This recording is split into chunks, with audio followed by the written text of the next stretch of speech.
Hi, seventh grade. Let's talk a little more about your project and break it down for those of you still working on step 3. So far, you have done step 1 and you have completed this step and found an ad, and you have begun recording your information. So today in class might be the first day that you have your project handout. So let's get all of our information put on your student handout, and then you can use that to add to your Google slide presentation. And if you haven't already added a picture of your ad, you can do that as well. But we're specifically going to focus on step 3, graphing our proportional relationship and making that table. So to do that, it's going to be a lot easier if we have our student handout filled out already. So your blank copy looks like this, and I'm going to show you my filled out copy that has some information on it so you can see how we'll use this. So my example, my proportional relationship was for some St. Louis spare ribs from Aldi, and they were $1.99 per pound. So I wanted to make sure and have that written out on my student handout so that I can then take that and write it as a rate, as I've done here, to show that it's $1.99 per 1 pound. This is also my unit rate, and that's important because that unit rate is going to help me find the other values I'm going to put in my table. So I've also identified on my handout that the price of the spare ribs is my dependent variable and the number of pounds is the independent variable. Remember, this is because the price depends on how many pounds I buy. My price changes and gets more expensive the more pounds I buy, and my price decreases the fewer pounds I buy. So price depends on how much I buy. So for that reason, price is my dependent variable. And that's important to note because my dependent variable is my y value and my independent variable is my x.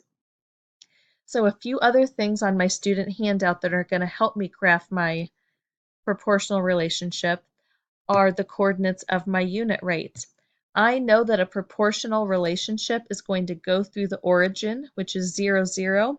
So that's going to be my first set of coordinates in my table and on my graph. But the next set will be my unit rate because my unit rate tells me the price per 1 pound. And remember, I said that price was my dependent variable and pounds was my independent. So my x values are my independent variable and my y values are my dependent. So that's going to help me set up my xy table. And I'm going to use then that unit rate to help me determine my y to x ratio, my constant, and that's going to help me find the next point on my table, which is the price for 2 pounds of spare ribs. So my coordinates would be 2 and 398. And I found that using my constant ratio, which was $1.99 per pound. And I know that every set of coordinates in my table needs to simplify to $1.99 per 1 pound. So since that's my constant, that's also the k value in my equation. So my equation is y equals 1.99 times x. So let's take a look, now that I have my student handout completed, how I can use this information to make my actual graph. So we are going to desmos.com. Remember, you have the link on your handout. So as you pull this up, the first thing we're going to do is in the left-hand side over here, we're going to click this plus button and we're going to select table. Now we already said I want the first point on my graph to be 0, 0 because I know every proportional relationship has to go through the origin. The next point is going to be my unit rate. So for 1 pound, it's going to cost me $1.99. From here, because I have a price per pound, I'm just going to look at the price of 2 pounds, 3 pounds, and 4 pounds, and then I will have all 5 points that I need to complete my graph. So using my unit rate, if 1 pound is $1.99, then 2 pounds is going to be twice that much. So if I double 1.99, I get 3.98. And 3 pounds will be 3 times as much as $1.99. So I'm going to take $1.99 times 3 and get $5.97. So 4 pounds then would be 4 times 1.99, which is $7.96. So you'll notice as I started typing those values into my table, I put one number in the X and the corresponding Y value next to it. So one number in each place, and my points have started showing up on my graph. Now the next thing I'm going to need to do, because I can't see all of my points, is I'm going to come over here to the right hand side.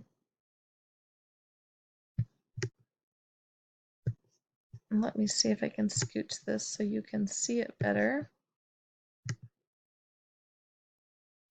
And I'm going to click on the wrench here, my graph settings. And I'm going to do a couple things here. First is I'm going to add a label to my x-axis. Remember, in looking at my table, my x-axis is telling the number of pounds. So I'm going to label my x-axis with the number of pounds. And my y-axis then is the price of the spare ribs. So I'm going to add those labels to my graph. But I also notice that it's really hard to see my whole graph. So I'm going to adjust these values. As I look at all the x values in my table, I know that my x values go from 0 to 4. So I'm going to try to zoom in my graph to show x values from 0 to 4, but I want to leave a little extra room. So I'm going to go from -1 to +5. That way I can see my graph a little bit better. And as I look at my y values in my table, 0 is my smallest y value, and 7.96 is my largest y value. So I'm going to make my scale here go from -1 to 8, and that's going to help me see my whole graph a little easier. So as I click back out of there, now I can see all 5 of my points. So the last thing I'm going to do before I take a screenshot is click on each of the points on my graph, and you'll notice that that's causing the label to pop up so that I know the coordinates of each of those points. And now I am all set and I'm ready to do a screen clipping. So I'm going to use my snipping tool and I'm going to make a new clip and I'm going to include my table and my entire graph here. Take a screen clip and now I can put this right into my Google Slides. And that is step 3, my friends.